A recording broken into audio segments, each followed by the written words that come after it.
As most people remember the Dark Knight trilogy, a lot of people describe the movies mainly talking about the Dark Knight, because it's the most acclaimed out of the three of them. What most people don't understand is that, without Spider-Man 2 and Batman Begins, we wouldn't have the superhero movies we have today. Batman Begins has the most impressive and cohesive Batman origin in any adaptation. I'm going to analyze this movie as best I can with the hero's journey, as most stories follow, right in mind. The most vital part about Batman is to get the characters and their motivations right. I'm going to start with this and then move on from there. Bruce Wayne or Batman. One of the things that I really like about this movie, and what makes it ultimately really interesting, is how it handles the origin. We see the events occur like someone would put a puzzle piece together. We first see Bruce and Rachel's relationship, then we see him in prison when he's about 30, and then we flash back to the point where he's at home, and this all happens simultaneously. A lot of people think that they know everything to be known about Batman because this opening scene is so expertly crafted, and I really agree with that. Bruce Wayne and Rachel Gould are like two twisted sides of a mirror. As if both went into a mirror house, they have distinct differences to what they believe. Ra's thinks that by destroying Gotham and starting over, that things will be in harmony. He also believes that Gotham is beyond saving, and he wants to convince the people of Gotham the same thing by spreading fear gas throughout Gotham City's sewers. Personally, I thought that was a little comical, but it works for the story. Bruce, on the other hand, believes that Gotham can be rehabilitated. With Batman, he can do so as a symbol, like a legend, and it will be more noticeable.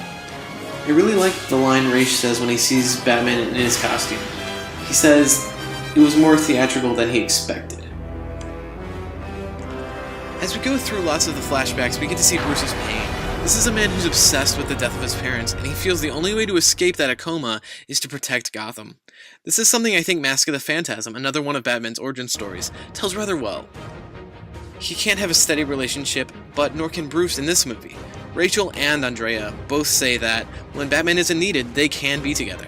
This is an impossible outcome, but it's something Bruce wants to work for. Most people would think that crime is unstoppable, and whatever one would do, it will happen again and again.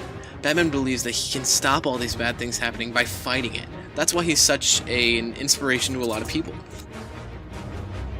Ra's al Ghul, or Ra's al Ghul. First things first, this movie made that name into a jigsaw puzzle, in which a lot of people have different preferences about it. Which one is it? Anyway, Ra's is the perfect villain to question Bruce's morals. Is what Bruce does really necessary? Or would it just be easier if he joined the League of Assassins and killed the bad guys? I really think that Bruce being trained by Ra's al Ghul is interesting because it's like he's fighting everything he's been told to believe. Ra's respects Bruce, but he doesn't think he's better than him. I really like the part in the movie when they're fighting on the train and he asks if he's finally doing what's necessary. Bruce simply answers, "I don't have to save you."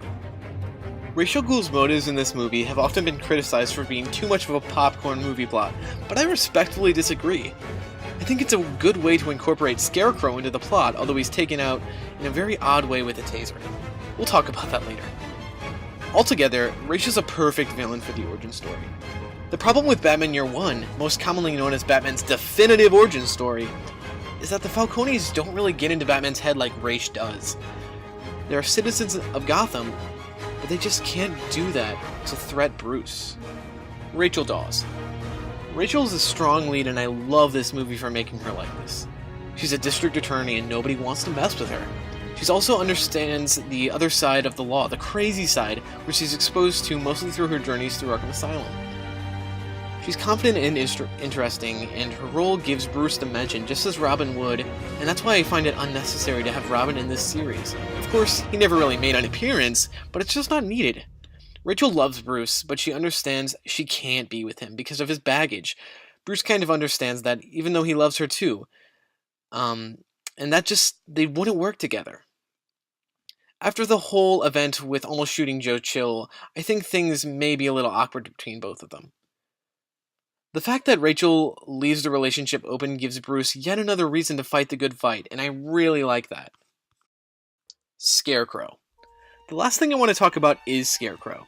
Most people, when they talk about Batman Begins, think that Scarecrow is the main villain in the movie. I highly disagree with that statement, but he is a big part of the story itself. Batman's motif is to put fear into others, and that's kind of what the Nolan verse does with the character, and by doing that, he'll be able to save Gotham. Scarecrow is Fear Incarnate, and so many people think of Nolan's version of the character to be the most interesting, and I really do agree.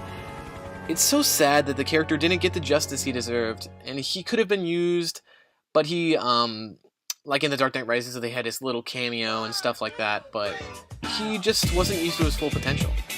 Batman Begins is a near-perfect film. Though The Dark Knight explores different ideas about breaking Batman's ideals into pieces, Batman Begins is about forming those ideals. It's the most entertaining origin you'll find, and personally, it's my favorite of the three. Please tell me which one you feel would be the best, and stay tuned for my Dark Knight review later. See you guys around.